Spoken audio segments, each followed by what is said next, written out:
Which of your boyfriend's most offensive remarks caused you to throw him out of your car and out of your life? We've been together for 10 months, and we live together. We pretty much argue frequently about a variety of things.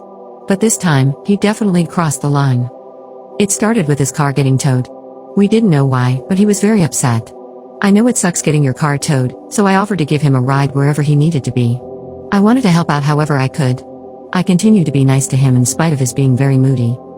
I took him to the impound so he could immediately process the release of his vehicle. We waited until he got to the front of the line, then he told me to take him to his mother's so he could get money into the bank to deposit it, which is 30 minutes away. So, I drove him around to do that. He's still being rude to me, saying it's my fault his car got towed and how I took the easy way out, which I guess pertains to me maybe missing payments on the $8 monthly parking. This is just his wild guess, but he's blaming me for something that's potentially out of my control. At this point, it's been about 3 hours. He still hasn't thanked me for driving him around, and I feel unappreciated.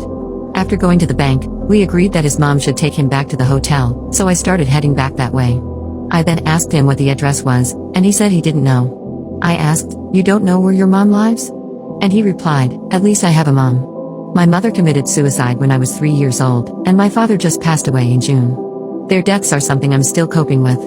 So, when he said that, my nasty switch flipped on. I pulled the car over and told him to get out and walk. I understand that that didn't help the situation at all. He had the right to be angry to begin with, but his car being towed was completely out of my hands. I don't think I deserve to be treated that way. Not even an hour before we figured out his car was gone, we were out shopping, laughing, and all around having a good day. That remark was unnecessary in my opinion, but maybe I should have just cut him some slack and given him a ride. As of right now, we are broken up. I don't plan on forgiving him, and he will be moving out as soon as the necessary papers are signed. I've been given the wake-up call I needed. We went to the apartment office to sign the necessary papers, and he will be moving out within the next 60 days. I will be taking over the lease for the 2 bedrooms. Until he moves out, he's staying in the guest room. We have not spoken since that day. I've never felt more confident about this decision. I would have done it a lot sooner because he's said and done some pretty crappy things that tested my limits. My excuse was that I'd never been in a serious relationship for that long before. I thought it would work out and things would change. That day really woke me up and made me realize I deserved better than what I was getting. What we had was not love, and any feelings I had for him before are gone. My home life was always a bit rocky. I wish some things had happened differently. It's a touchy subject, and I definitely do not tolerate anybody making any sort of derogatory comments towards my parents.